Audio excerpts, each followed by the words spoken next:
Yeah, there's something online that you can read that about that. But Joe, he admitted that when he was dying. No offense, but anybody online can. In order to decipher the DNA molecule, it had nothing to do with drugs. Well, there's something I don't have the story in the top of my head, but I do know that John Lilly. You know who John Lilly is? The guy who's a pioneer in interspecies communication. He did a lot of work on dolphin communication. Yeah, dolphins.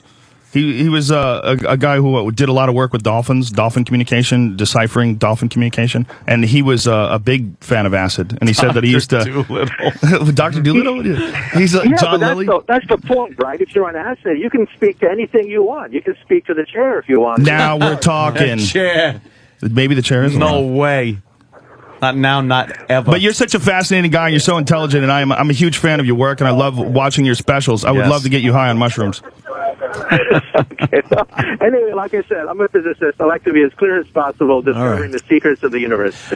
Well, let's let the good doctor go. Yes. He's in the middle of filming his show. So. When can we see the show?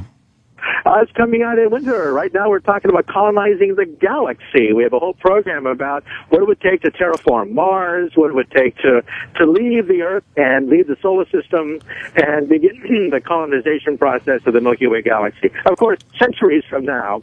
But this is, of course, sci-fi science on the Science Channel. Awesome. Of course. Awesome. Well, thank you very much for your insight, sir. Thank you, Dr. Very much appreciated. Thank you. Okay. Thank you for humoring us. Is what I want to say. It's so ironic that this guy doesn't do drugs because so many people do drugs and watch his show. Yes. I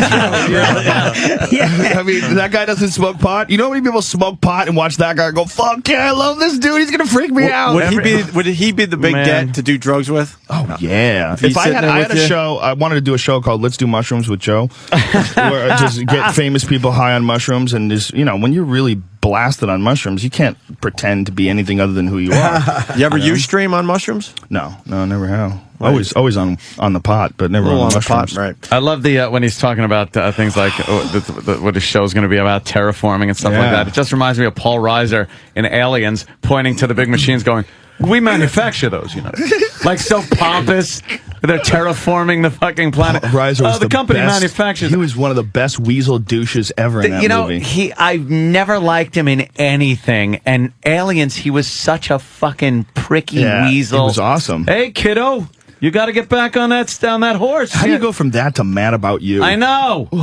It was great. I guess you got to get paid. Yeah, exactly. Yeah. But fuck, your agent calls you and says, "Here's the money." How great would it be to have a guy like Kaku around all the time just to ask questions? Just to ask questions. We have him. Yeah. He calls right in every time we ask. He's in your building. Right? Yeah, and he simplifies it a little bit. We make fun of that. But he has to. Yeah, otherwise he knows he's talking to dummies. So. Matt in Jersey's got a question for Joe Rogan. Matt. Hey guys, what's up? Happy birthday, Jimmy. Hi, fella. It's not Jimmy's birthday. Hey Joe, I just got a question, man. You smoke a little weed, you take a little mushrooms, you sleep in a weird bathtub, and you got all these insights. But don't you think it's a little coincidental that we just happen to be the perfect distance from the sun? All these natural coincidences that are just awesome. Do you believe in God? Do you think they could be an act of God?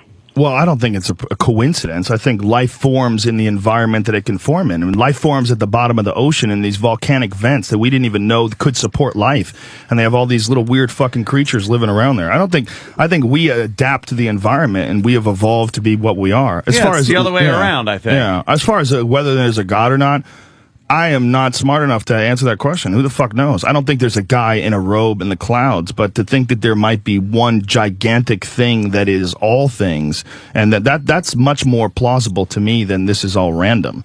It's much more plausible to me that there's like a purpose that we're all moving towards. I mean, it seems, if you look at like human beings and you look at like our obsession with technology and innovation, it seems to me like we're moving and building towards an event. And it might very well be that bees make honey, and they make honey, they make, fucking beehives, and ants make anthills, and human beings make insane technology, that we literally create something that changes our world. I mean, that might be what's going on with the Large Hadron Collider. It used to be that we were obsessed with innovation because that can improve the quality of our life. Like, cavemen figured out if you put a pointy rock on the end of the stick, you can kill shit that's over there. Yeah. You don't have to run up to it and kill it with your face. You know what I mean? Like, that made life easier.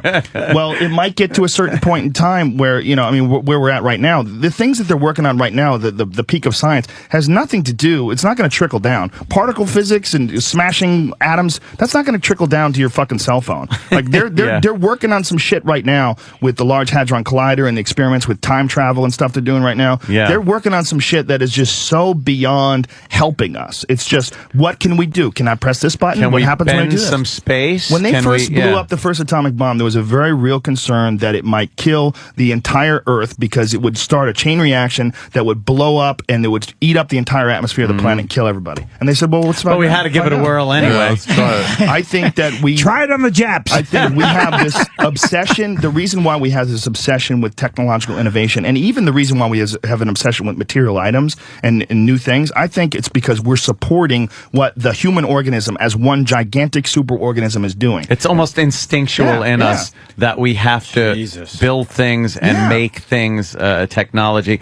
I've said it. I said it just before. It's just amazing to me, and people take it for granted. You look around, and there's nothing that you can look at, no matter how technologically advanced it is and cool it is, that didn't just come out of the ground. Yeah, and dirt and rocks. Pull that shit out. It didn't come all from natural. Nothing came from a fucking a TV factory in space that some aliens gave it. We had to figure out how to take dirt and wood from the trees, silicon and plants and sand and plastics and oil and all turn that, into things and melt it and put it together and mix it and do that, and then you can make a television.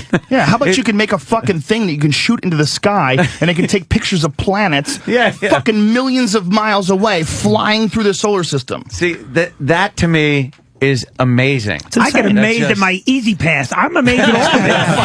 It's fucking incredible. I think that we look at the behavior of other animals as natural. We look at the behavior of wolves. The wolf, the alpha forces the beta out, and the beta has to starve to death. We go, well, that's natural because you have to have strong genetics to survive in the wolf world. But we don't look at our world as natural. We don't look at our behavior as natural. I think it is. I bitch about all the time.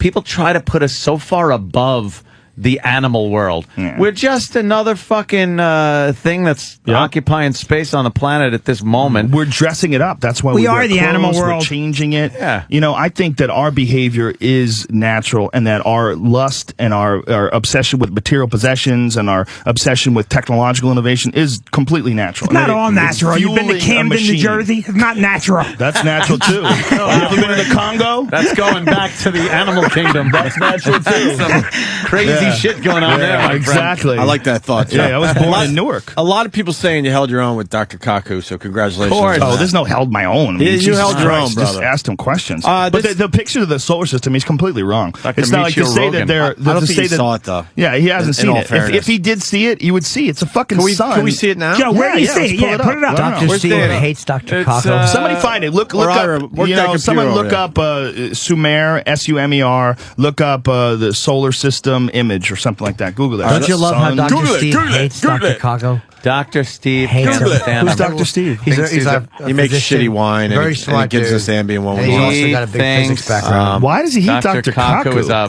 physics hack. He finds him to be a hack and a fucking idiot. Really? Who knew there were physics Well, hacks? there's a lot of debate in the physics community whether or not to even take any of this string theory seriously. Like a lot of people say they talk like cultists and this is all nonsense and none of it's proven. So there's a lot of weird shit going on with the whole string theory thing. Let's go to DK. DK. Hey, Bubba Boy. What's up, DK? I got two quick things. One, Rogan, you're fucking a genius, dude. I love you. I'm not. Listen, I'm far from a genius. I'm a pothead with free time. But no, it's impressive how you spit out that shit like it's nothing. That's because I'm a fucking retard. Try to ask me how to count. Already seen that. I'll fucking go to a check. I try to add 20%. I freeze trying to count numbers. There are a whole civilization dedicated to 20%. I understand certain things. But that part of your brain is being used for something I know the else, right position to put your arm to choke people unconscious. I know a few things that I've memorized. All right, DK, what do you got? I was wondering if he had actually like a list of the books he's read, if he's put them up on his website or anything. You should do that, Joe. Well, the other one is all that shit about mushrooms. All that stuff is all Terence McKenna's theory, and there's a bunch of really good ones. The best one I think is Food of the Gods. But any of the old Terence McKenna books, The Invisible Landscape, there's a bunch of different books by McKenna that are all. McKenna was a genius who spent his entire life doing mushrooms and studying psychedelics and studying the idea that psychedelic drugs are literally agents of evolution, that they help you evolve, and that they are the reason why human beings have evolved from lower animals. Joe, is there any part of you that thinks that maybe this guy's just fucking crazy? No.